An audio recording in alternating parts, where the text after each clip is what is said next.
Saludos cordiales, querido hermano, en esta nueva ocasión en la que tenemos oportunidad de vernos. Ya estamos en la quinta charla cuaresmal que nos prepara para la pasión y muerte de nuestro Señor Jesucristo. Hoy nos vamos a centrar en la presencia eucarística de nuestro Señor, en ese milagro portentoso que Él obró en la última cena, instituyendo el sacramento del amor, la Santísima Eucaristía. Por eso, hoy vamos a tratar de profundizar en Jesús, en la última cena, que se queda en la hostia consagrada como ideal de pobreza, de pureza, de obediencia y de celo. Iremos dando estos cuatro pasos que los apoyamos en el texto evangélico de San Marcos, en su capítulo 14, versículos del 12 al 26. Así dice el evangelista: Mientras cenaban, tomó pan y después de pronunciar la bendición, lo partió y se lo dio diciendo: Tomad, esto es mi cuerpo. Y tomando el cáliz, dando gracias, se lo dio y bebieron de él. Y les dijo: Esta es mi sangre. Aquí vemos el relato evangélico en donde se nos narra la institución de la Santísima Eucaristía y se nos transmite de esta manera, con esa institución, a Cristo que presente en la hostia consagrada es para nosotros nuestro ideal. Un ideal, en primer lugar, decimos, de pobreza, porque sí, Cristo en la hostia santa se convierte en el último de todos los pobres posibles. Ya se hizo pobre en el momento de la encarnación, abandonando la gloria del cielo sin dejar de estar nunca allí, baja hasta esta tierra y entonces asume la condición humana sin dejar nunca de ser Dios, pero sí ocultando esa divinidad suya. Aparentó ser un mero hombre. De esta forma, Dios vive una actitud de pobreza prolongada, que no solo es en el momento de la encarnación, sino que se continúa, puesto que en Nazaret, en Belén, en Egipto, siempre vive de esta forma una vida pobre. Ya todo esto manifiesta una actitud de Dios que a nosotros nos abruma, porque siendo Él el ser infinito e inabarcable, quiere vivir como un pobre más de esta tierra, como un hombre de los más sencillos de este mundo. Ya eso, insisto, es bastante. Pero cuando en la última cena instituye la Santísima Eucaristía, esa pobreza de Cristo va a un grado todavía superior, puesto que en la Eucaristía también Cristo oculta su humanidad. En la Eucaristía queda reducido a la nada, dice San Bernardo de Claraval. Sin dejar de ser Dios, en la encarnación oculta su divinidad.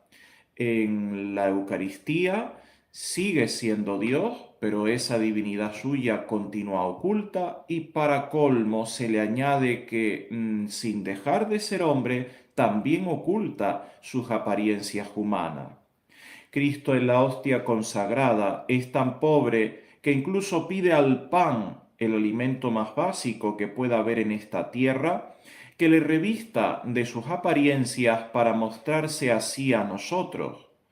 Cuando la hostia consagrada en la liturgia de la Iglesia es presentada y expuesta en rica custodia de plata, de oro, de piedras preciosas, rodeada de las mejores flores y con las más elegantes velas encendidas, con toda esta majestuosidad de la liturgia católica, tan solo se resalta la pobreza de nuestro Señor Jesucristo, porque toda esa riqueza y ese esplendor que le rodea de la liturgia, tan solo exalta la pobreza del material que Cristo ha escogido para estar presente, el pan consagrado.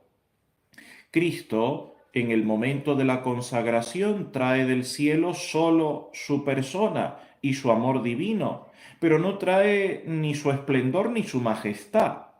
Es Dios, nunca ha dejado ni dejará de ser Dios.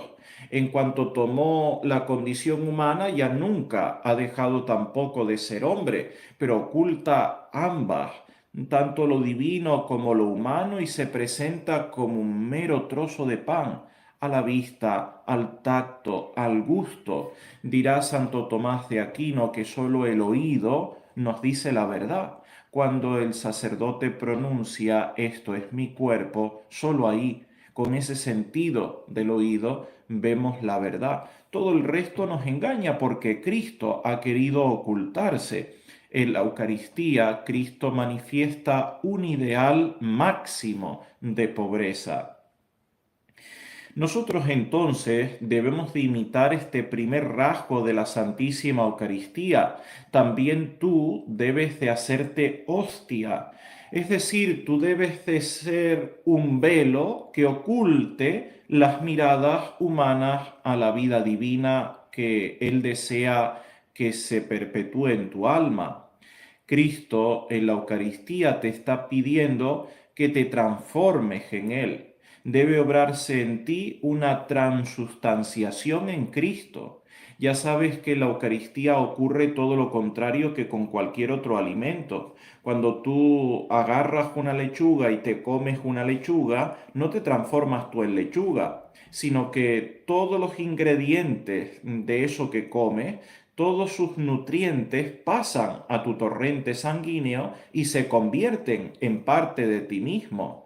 Con la Eucaristía no es así. No es que Cristo se convierta en parte de ti mismo cuando le comulgas o cuando le adoras, sino que Cristo lo que está buscando es que te dejes absorber por Él, que tú seas parte de Cristo, que se obre en ti una transustanciación que lleve a transformarte en Él.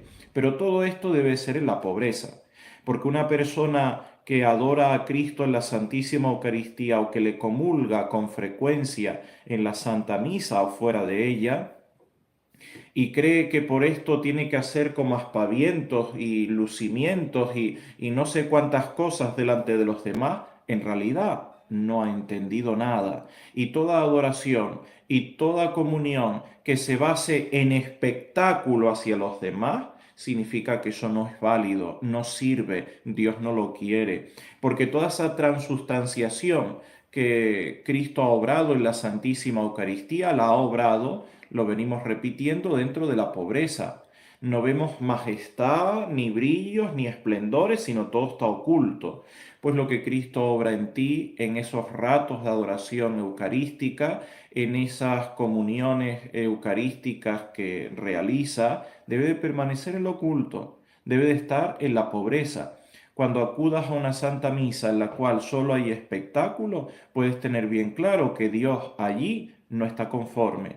Puede que la misa sea válida, no digo esto, que sea la misa inválida porque hayan espectáculo, pero sí que digo que al menos la misa a Dios no le es agradable. Está allí porque no le queda de otra, pero la misa no le es agradable. De la misma manera, un católico que base su vida espiritual en el lucimiento, en hablar, en decir, en contar, en hacer ver a los demás todas las cosas que hace o deja de hacer, a Dios eso no le es agradable. En la hostia, Cristo no solo es ideal de pobreza, también es ideal de pureza, porque Jesús hostia ha querido rodearse del trigo más puro y del agua más cristalina. Son los ingredientes con los que se elabora la hostia que va a ser consagrada. El trigo más puro, el agua más cristalina. Esa es la túnica real con la que Cristo se envuelve en la Eucaristía.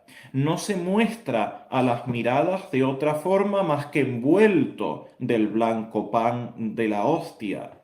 Jesús hostia entonces es un lirio que quiere estar también entre otros lirios.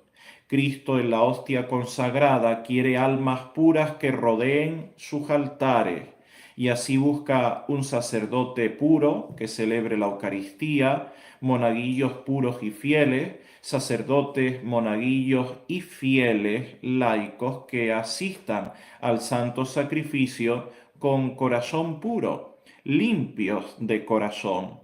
Entonces, en la Eucaristía hay un ideal de pureza que nos llama a ser lirios para la Eucaristía en el mismo altar. Para esto hay que dar tres pasos si quieres convertirte en lirio para Jesús hostia. En primer lugar hay que sembrar la semilla en lo profundo del alma. ¿Qué significa esto? Que hay que adorar a Cristo en la Eucaristía. No vale solo quedarse con la misa del domingo. No sirve únicamente ir a misa de cuando en cuando. No, hay que pasar horas delante del sagrario. Hay que estar por largo tiempo en adoración a la Santísima Eucaristía. Pero junto con esto, como parte integrante de este primer paso para ser lirio, hay que comulgarle con frecuencia. Hay que tener el alma tan pura, como dice San Agustín, como para que puedas comulgarle todos los días. En segundo lugar, hay que alimentarse de la pureza si se quiere ser lirio para Jesús hostia. Y esto se consigue leyendo buenos libros, acudiendo a buenas charlas de formación, en definitiva, formándose de la verdadera y auténtica doctrina. Quien esto no lo hace, en realidad lo está perdiendo todo. Necesita Jesús, Eucaristía, que le dejes entrar a través de tu intelecto, a través de lo que lees, a través de lo que reflexionas, a través de charlas o prédicas que te ayuden a ir asimilando convenientemente toda la doctrina, porque muchas veces pensamos, bueno, ya la doctrina yo me la sé, cierto, pero no te puedes quedar en esto. No es solo saber intelectualmente, tienes que asumir en tu propia vida y esto se va dando progresivamente. En tercer lugar, después de sembrar la semilla por la adoración y la comunión eucarística, después de alimentarte de la pureza por profundizar en la verdadera doctrina, en tercer y en último lugar, para ser un buen lirio para Cristo, tienes que quitar obstáculos, es decir, estar dispuesto a sacrificarlo todo por Cristo y efectivamente en la práctica sacrificarlo todo por Cristo. Si no, en realidad Cristo en tu vida no va a tener ningún tipo de posibilidad porque tú se las estás cortando. Jesús hostia, decimos, es ideal de pobreza y de pureza, pero también es ideal de obediencia. Desde que entró en el mundo por la encarnación, nuestro Señor Jesucristo dijo, como se afirma en el Salmo 34 y en el capítulo 10, versículo 7 de la carta a los Hebreos, aquí estoy para hacer tu voluntad. Así dijo Cristo al entrar en el seno de María. Aquí estoy para hacer tu voluntad. Es como el primer paso que da el Verbo encarnado al bajar del cielo a la tierra, entrando en el seno de la Virgen. Aquí estoy para hacer tu voluntad. Pues si aquí está para hacer la voluntad de Dios Padre, eso lo cumplió siendo obediente hasta la muerte y pudiéramos decir más allá de la muerte, como está ya más que demostrado, porque no solo obedeció durante los 33 años de su vida en esta tierra, no solo obedeció hasta el último momento de su vida terrena, estando en el árbol de la cruz derramando hasta la última gota de su sangre para salvarte en cumplimiento de la voluntad divina, sino que después de haber muerto, resucitado, ascendido al cielo, sigue en obediencia, porque la Eucaristía sigue celebrándose, la Santa Misa sigue en la hostia consagrada, por tanto está en una actitud de obediencia permanente, no hace más de 2000 años, también ahora y hasta que el mundo se acabe y siempre. Hay unas características de su obediencia en la Eucaristía que debieras de pensar muy bien porque son el modelo que tú debes de copiar para igualmente vivir la virtud de la obediencia, para que si eres fraile o monja, pues no solo vivas esto de la obediencia como virtud, sino también como voto que has profesado y que debes de profundizar bien. Dicen los santos que 5 son las características principales de la obediencia que Jesús mantiene en la hostia consagrada.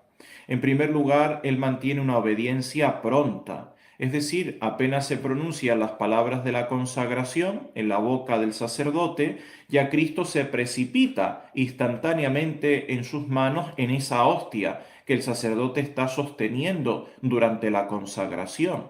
Su obediencia es pronta. No es que el sacerdote pronuncie las palabras de la consagración y luego, en media hora, en una hora, en unos días, Cristo viene.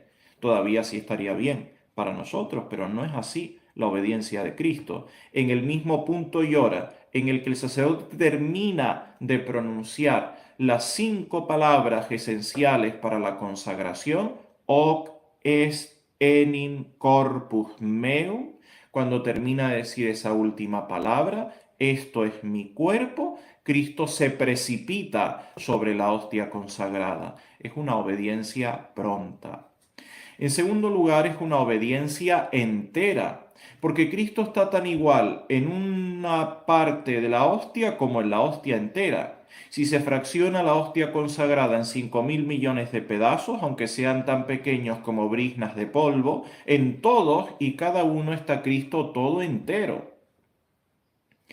En tercer lugar, su obediencia en la hostia es perseverante, porque obedece a todo sacerdote y en toda época histórica. No es que obedeciera allí en la Edad Antigua a los sacerdotes primeros de la historia de la Iglesia, o a los sacerdotes de la Edad Media, o a los sacerdotes de aquel siglo de más atrás o de más adelante. No, es que obedeció antes, obedece a los sacerdotes de ahora y obedecerá siempre a todo sacerdote que consagre válidamente y conforme a las condiciones que ya nos dice el catecismo. En cuarto lugar, su obediencia en la hostia es sin reserva, porque él obedece tanto a los sacerdotes santos que consagran como a los sacerdotes indignos que consagran, tanto en unos como en otros, si se cumplen, como decía antes, las condiciones dadas por la doctrina de la Iglesia, él está, y por tanto es sin reserva esa obediencia. En quinto y último lugar, su obediencia en la hostia es generosa, porque para poder estar en la hostia, lo decía antes, debe de sacrificar tanto su gloria como su independencia, la majestad y los esplendores con los cuales está permanentemente en el cielo. Cristo, dice el catecismo y estos dogmas de fe, está a la misma vez sentado en el cielo con toda gloria, honor y majestad a la derecha de Dios Padre, como que está en la hostia consagrada. Pero para estar ahí en la hostia consagrada, tiene en esa situación de hostia que abandonar su esplendor y su gloria. Esto hay que imitarlo, porque Cristo, decimos en tercer lugar, es ideal de obediencia. No se puede comulgar a Cristo hostia, no se puede adorar a Cristo hostia sin pretender imitar esto en la propia vida. Todos tenemos que vivir la virtud de la obediencia y una parte muy selecta de católicos, los que abrazan el estado religioso, los frailes o las monjas, tienen que vivirlo además como voto que han jurado delante del altar. La obediencia debe de ser pronta, debe de ser entera, debe de ser perseverante, debe ser sin reserva y debe ser siempre generosa. Por último, y para terminar, recordemos que Cristo en cuarto lugar también es ideal de celo en la hostia consagrada. En el sagrario, Cristo es ideal de celo porque lleva vida de oración. Permanentemente está en oración Cristo en el sagrario, porque el celo es el ejercicio básico del amor y Él es amor. En el sagrario permanentemente está en oración porque su celo, su ejercicio constante de amor le lleva a suplicar insistentemente al Padre Eterno nuestra salvación. Está, no me canso de repetirlo, sin cesar, día y noche pidiéndolo, que te salves, que llegues al cielo, que superes esos pecados, que abandones esa vida de maldad, que dejes esos vicios, que te esfuerces, que abras el corazón a la gracia divina. Insistentemente lo está pidiendo. Y lo pide, dicen los santos, con ardores y gemidos. Si a nosotros se nos permitiese oír los gritos de Cristo en el sagrario, quedaríamos sordos insistentemente, porque él no para de gritar y gritar y gritar y gritar al Padre Eterno por nuestra salvación. Además, pide, grita, gime con el deseo efectivo, porque lo hace realidad constantemente, de entregarlo todo. Él está permanentemente diciendo en el sagrario aquella frase del libro del Génesis, en su capítulo 14, versículo 21. Da mi ánima cheteratole. Así le dice permanentemente el corazón de Jesús en el sagrario a Dios Padre. Da mi ánima cheteratole. Dame almas y quítame todo lo demás. Y como digo, lo hace efectivo permanentemente porque este quítame todo lo demás no es un decir por decir, sino que realmente se lo ha quitado todo, hasta su independencia, porque depende hasta para moverse del sacerdote, que lo tiene en el copón con esas hostias consagradas y lo lleva aquí, lo pone allá, lo saca para darle comunión a los fieles, lo coloca en el tabernáculo para ser adorado. Ha perdido todo con la condición única de suplicarle al Padre: concédeme lo que te pido, la salvación de las almas. Da mi ánimas cheteratole, dame almas y quítame todo lo demás. En el sagrario lleva vida de oración y aquí se manifiesta su celo, pero también lleva vida de inmolación, de sacrificio constante.